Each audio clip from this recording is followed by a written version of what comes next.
Well, many school teachers embarked upon their summer vacations as soon as school ended last June. But our Miss Brooks, who teaches English at Madison High School, could only afford 1 week away from the city and waited until September to make her departure. Yes, I wanted my vacation to remain fresh in my memory.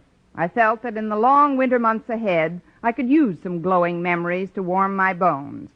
Last Friday morning, the date I had set to leave town, my landlady sat down to breakfast with me.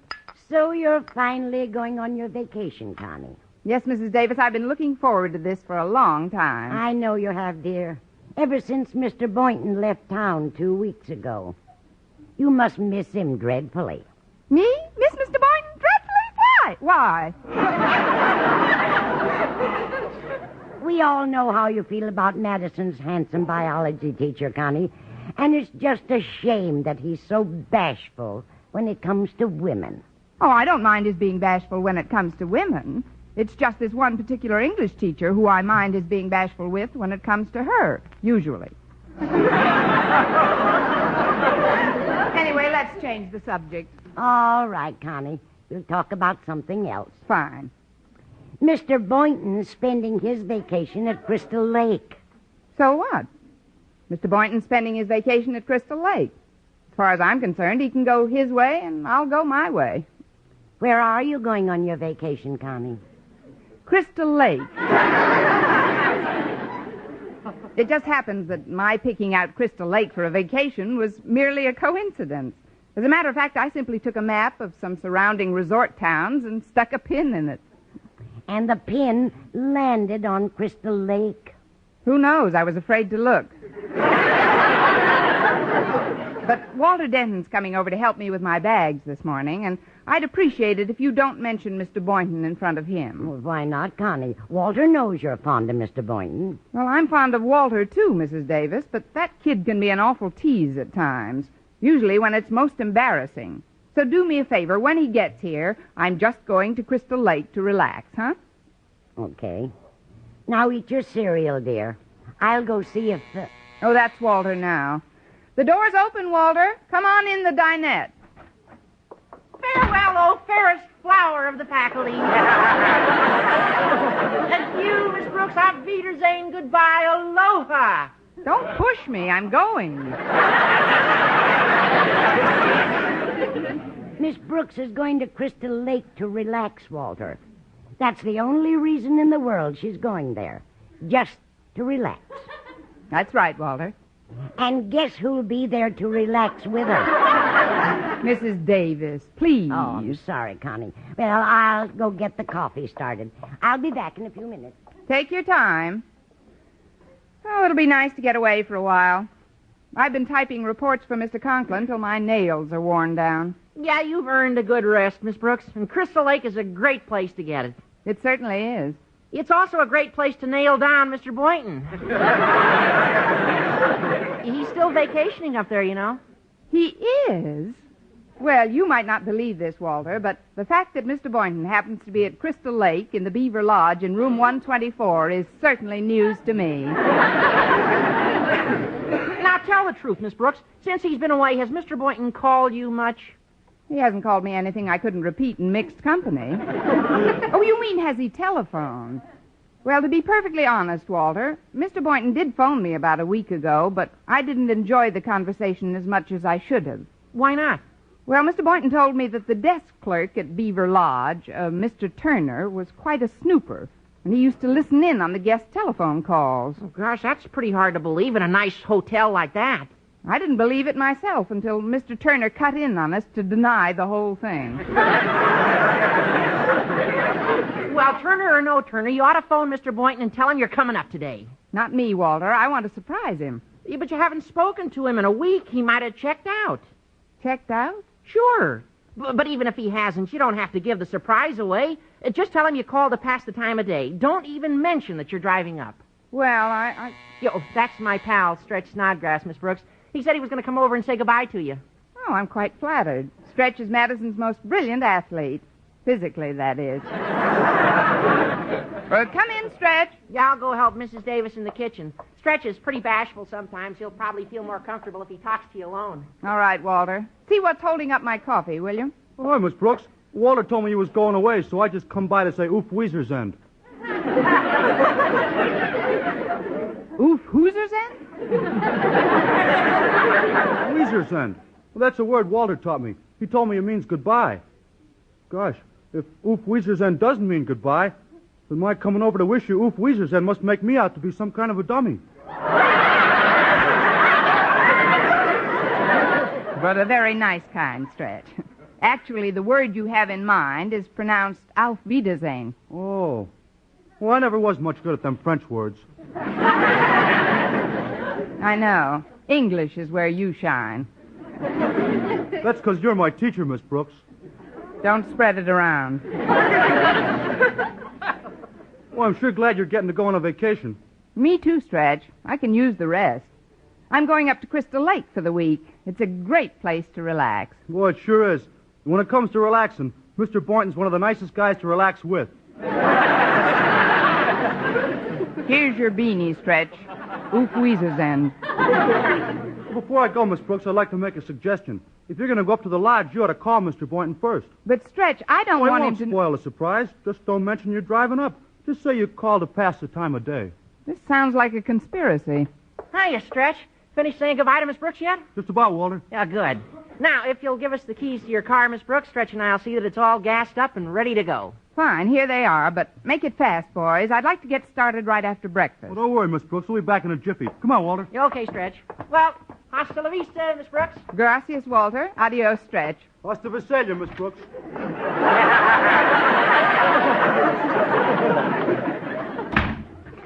Here's the coffee, Connie. Nice and hot. Good. You know something, Mrs. Davis? As soon as I finish my coffee, I'm going to call Mr. Boynton on the phone, just to make sure he hasn't checked out of Beaver Lodge. But, Connie, you don't want him to... Oh, it won't spoil the surprise. I'll just say I called to pass the time of day. I won't even mention that I'm driving up this morning. What a wonderful idea, Connie. When did you get it?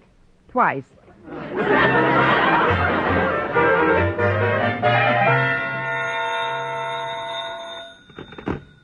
Hello? Mr. Boynton, Miss Brooks is calling you from the city. Oh, thanks, Mr. Turner. Go ahead, Miss Brooks. Hello, Mr. Boynton? Miss Brooks, my goodness, it's nice to hear from you. I was just wondering how you're enjoying yourself. How's the weather up there? Well, lately the weather's been pretty good.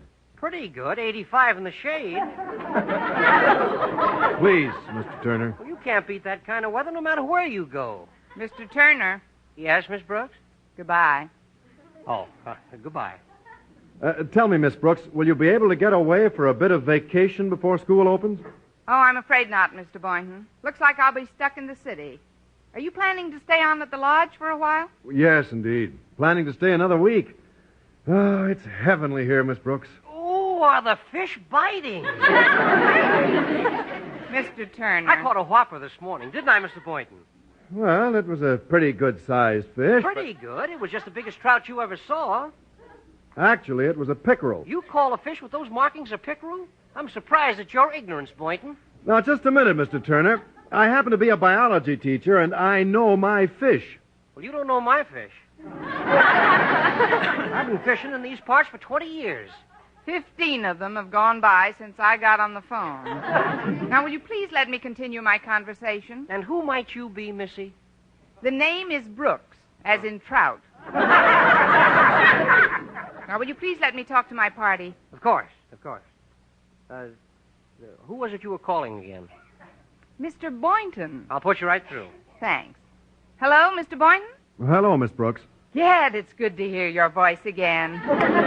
That goes double with me. Ah, gosh. You know, when I was out canoeing last night, with the moonlight dappling the lake with patches of silver, I got to thinking. Thinking about you, Miss Brooks. About me, Mr. Boynton? Yes. I couldn't help thinking that... Oh, well, I'm afraid I have another call on the board. Will you forgive me if I tear myself away for a minute? Tear to your heart's content, Mr. Turner. Mr. Boynton, you were thinking? Of how long it's been since I've seen you. I can't tell you how much I've missed you. Oh, sure you can.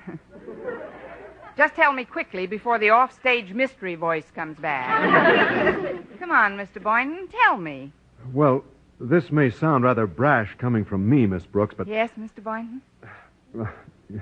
Gosh, I suppose I could tell you if I were with you, but over the phone, I don't know if I should. Oh, go ahead. I'll hold my ear.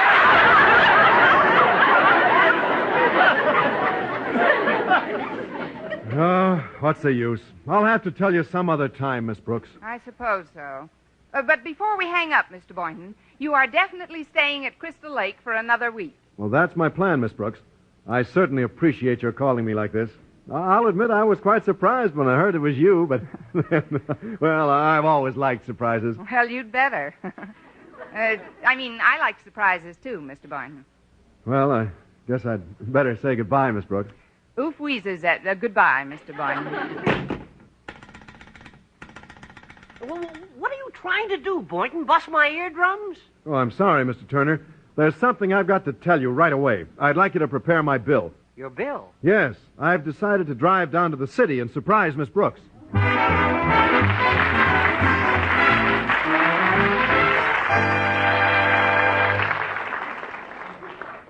Friends, if you suffer from acid indigestion, I hope you didn't miss reading this wonderful news. A headline that says, "New mints, medically proven, quickly rid stomach of gastric distress."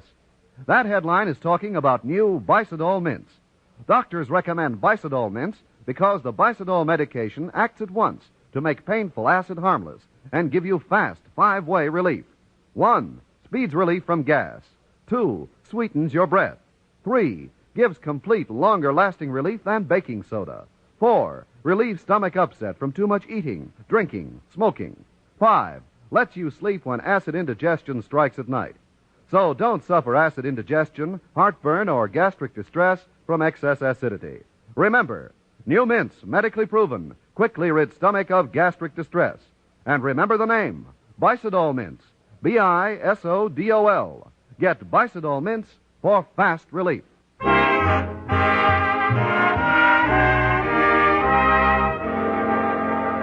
Well, once Miss Brooks made what she thought was certain that Mr. Boynton was staying on at the Beaver Lodge, she finished packing her bags and sat down for another cup of coffee when the kitchen door opened. Hi, Miss Brooks. It's me. Harriet Conklin, what are you doing in town? I thought your folks had a cottage up at Crystal Lake. Well, they have, Miss Brooks, and I've been there all summer, but I just came down to surprise Walter Denton. Golly, you know how I feel about Walter. He's my Mr. Boynton. Really? Who's mine? I just ran into Walter and Stretch down at the gas station. They told me they're getting your car in shape for your trip up to the lake. Well, what's keeping them? They've been gone almost 2 hours, and they were just supposed to get it gassed and oiled. Well, I heard Stretch say that it needed some minor repairs. Minor repairs? What happened? The rear end fell out. Oh, well, thank heaven it's nothing serious. Oh, gee, it'll be good to have a date with Walter again. Daddy hasn't let me see much of him this summer. Gosh, sometimes Daddy acts like a principal even when he isn't in school. He's so stern and, well, you know how he is, Miss Brooks. Let's not dwell on it. He's very conscientious, though. Why, he came into the city just to get some reports out to the Board of Education. Poor Daddy's been working like a dog. Poor Daddy's had a partner. I'm the one who's been typing those reports. I know, Miss Brooks. Daddy said he dropped by for them this morning. You see, he was with me when I ran into Walter and Stretch. Oh, dandy. Well, Connie, Oh, hello, Harriet. Hello, Mrs. Davis. What kind of a summer have you had? About 2 months, dear. What brings you down to the city? Oh, I was lonesome for Walter, so I phoned him and asked him to ask his sister Betty to ask her mother to ask my mother if I could spend the weekend with her. From the picture, if you're asking, I'm dancing. She said okay, so here I am. Well, good for you, dear. Now, Connie, I prepared a little snack for you to take along on the trip. I just put it in this lunchbox for you. Well, all I need now is a car. Those boys don't get back soon. Maybe that's them. Maybe that's they. Here they come now. It is I, Miss Brooks, your faculty comrade, Osgood Conklin. Oh. Do I detect a note of dejection in your greeting to me? Oh, not at all, Mr. Conklin. Come in, won't you? Thank you. I hope I'm wrong, but it seems to me that when you first laid eyes on me, your face fell about a foot. It's just that I have a very heavy lower jaw. Those papers you wanted to write here on the hall table. Yes, sir. All you have to do is scoop 'em up and scat. Well, not so fast, my dear. I understand you're going on a little trip today? Me? Oh, yes. Yes, I am. Well, I'm going back to Crystal Lake myself this afternoon. All by yourself, eh? Should be a nice trip. Well, I was hoping not to go by myself. You see, Mrs. Conklin has our car up at the lake. I came down here by bus, and my getting back poses quite a problem. What's the problem? Doesn't the bus that brought you down turn around? There's only one bus today, and it left an hour ago. Now, I don't want to put words into your mouth, but if you'd resort to a bit of subtle wheedling, I think you could talk me into making the trip with you. With me? Oops, there goes that jaw again. Of course, if you really don't want me to accompany you, you have but to say the word. And I don't want you to be influenced by the fact that you're merely a teacher and I am your principal. A man in whom the superintendent of schools has vested the power to make your life in the coming term a pleasant, easygoing one or a miserable one. Say, I'm driving up to Crystal Lake today. How about coming along, Well, thank you, Miss Brooks. This is a very pleasant surprise.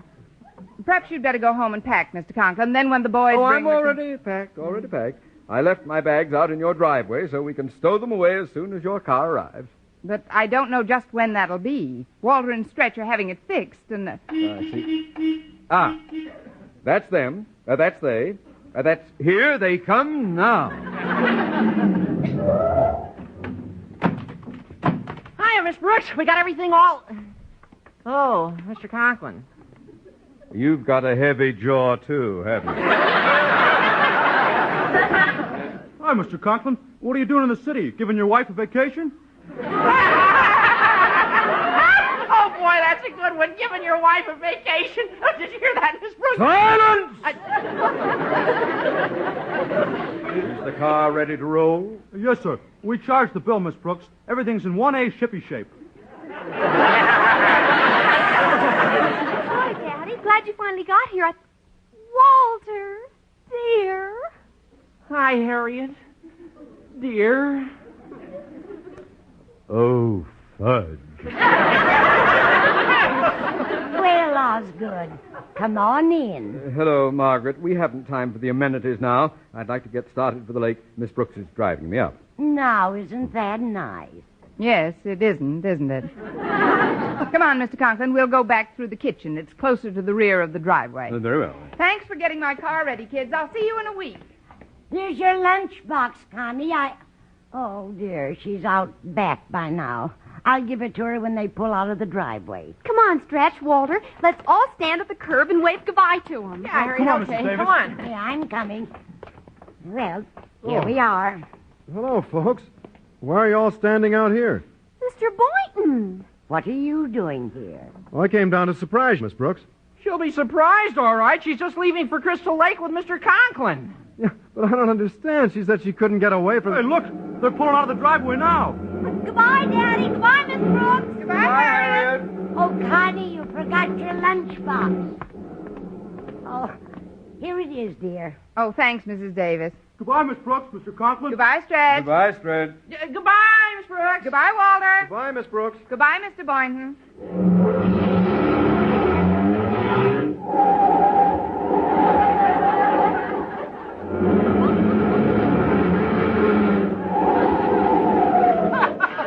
Goodbye, Mr. Boynton. I drove down to surprise you, Miss Brooks. But I thought You were and out. Boynton will have ample opportunity to socialize when school opens.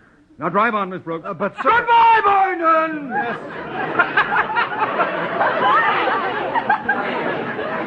Goodbye, Miss Brooks. Goodbye, Mr. Boynton.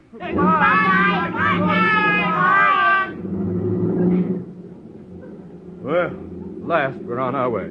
Crystal Lake, here we come, eh, Miss Brooks? Rah, rah, rah. We should accomplish plenty over this weekend. I've taken considerable paperwork with me. Nothing like getting it done in the country, though. I can see it now. Me lying in a hammock and you typing in the bright sunshine. Well, if that's the case, I'd better pick up some sunglasses. Goodbye, Mr. Boynton. Goodbye, Miss Brooks. What is this, a merry-go-round? We've left this place twice already. Now, drive on at once, Miss Brooks.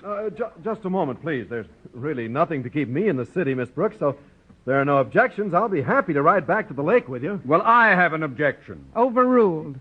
So are you. The back of this heap is loaded with luggage, and 3 in the front would make for an extremely uncomfortable journey.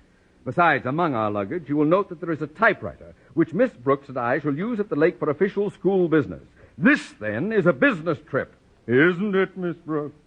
It's no pleasure. But I still think as your principal and superior officer, I order you not to set foot in this car.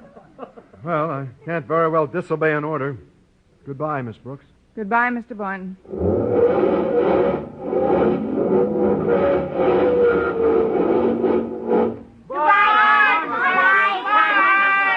what do you know? I forgot to take the brake off. If you don't get us off this street, Yes, sir. We're getting right now. I hope you know the road. I won't brook any further delays. Oh, yes, sir. I know this terrain very well. I've driven up several times. Oh, good. Then maybe I can take a little nap. Cars always make me sleepy. You won't mind if I drop off? Mind, he says. You go right ahead, Mr. Conklin. You know, Mrs. Conklin usually hums something before I fall asleep. Gotten sort of accustomed to it. Do you suppose you could hum a little tune for me, Miss Brooks? I suppose so. I'm quite a good hummer, especially when I'm happy. Fine. Then suppose you start now. Hum something appropriate to the occasion. All right. Let's see. I'll be glad when you're bum-de-bum-bum-bum. I'll be glad when you're bum-de-bum-bum-bum. Say, that's quite a catchy tune. What's the name of it? The name of it? Oh, it's called I'll Be Glad When You're Mine, You Doll-Face You.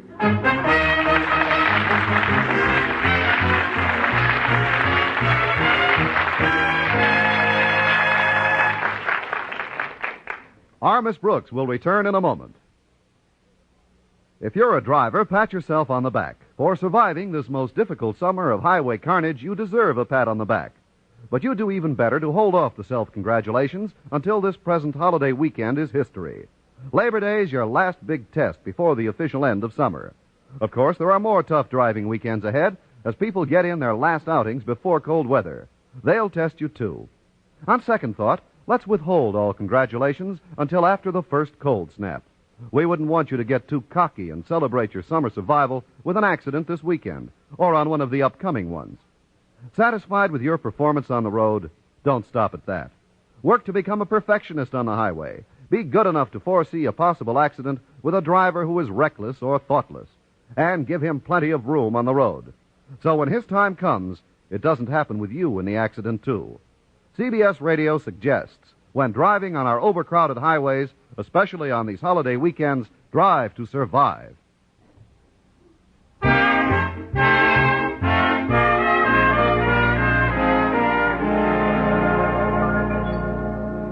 Well, since Mr. Boynton surprised me by returning to town, I was hardly in the mood to chauffeur Mr. Conklin up to Crystal Lake.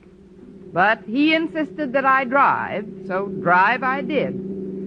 Well, I've had quite a nice snooze. How long have we been driving, Miss Brooks? About a half hour. If you don't mind, Mr. Conklin, I'd like to stop and powder my nose. Of course. Where are we now? Now? Stop that yammering! Miss Brooks, this conduct is unforgivable. If you think... Miss Brooks, quick, get out and look at your exhaust pipe. I think it's loose. All right, Walter. Just sit still, Miss Conklin. This won't take a minute. If you don't get a move on, Miss Brooks, you'll wish you had never seen Madison High. I'll hurry, sir. Miss Brooks, I got an idea. If you'll just pretend that you banged your head on the fender while you're looking at the exhaust pipe, you can say that you feel faint and that you can't drive. Then you'll get to stay here with Mr. Boynton. But how can I bang my head on the fender? Stoop a little. I'll help you. Well, Lower. I don't know, Walter. Lower. There. That's just right. Hey, Miss Brooks hit her head on the fender. Mrs. Davis, hurry. I think Miss Brooks is going to faint. Connie. Can I be of any help? Connie. Miss Brooks, speak to me. Speak to me. Later. Come on, let's get her into the house. Give us a hand, Stretch. Come on. Oh, yeah. Sure, Walter. Yeah. Just lean on my arm, Miss Brooks. Now, right up to walking into the house. What's going on here? Why are you going into the house, Miss Brooks? Oh, she's in bad shape, Mr. Conklin. But how will I get to Crystal Lake? Oh, take my car, Mr. Conklin. You're very welcome to it. But I can't drive this old-fashioned gear shift. Please quit jabbering, Mr. Conklin. We got a sick cookie on our hands. In you go, dear. Now close the door, boys. So far, it's working great. Oh, this is no time for laughing, Walter. Gosh, look at that welt on your head, Miss Brooks. I'll go get some iodine and a glass of water. But Stretch, let me explain. Put her on the couch, Miss Davis. I'll be right back. Perhaps you'd better lie down, Connie. Yeah, then if old Marblehead, Mr. Conklin, comes in, it'll look legitimate. Miss Brooks, are you feeling any better? No, Harriet. I'm afraid I can't be moved. Please tell your father I'm sorry this happened. Oh, I can't tell him anything now, Miss Brooks. Daddy just drove off for Crystal Lake in your car. But the gear shift, he said he can't drive my car. He can't. So he ordered Mr. Boynton to drive. What? Here, Miss Brooks. Here's the iodine and a glass of water. Keep the water, Stretch. I'll drink the iodine straight.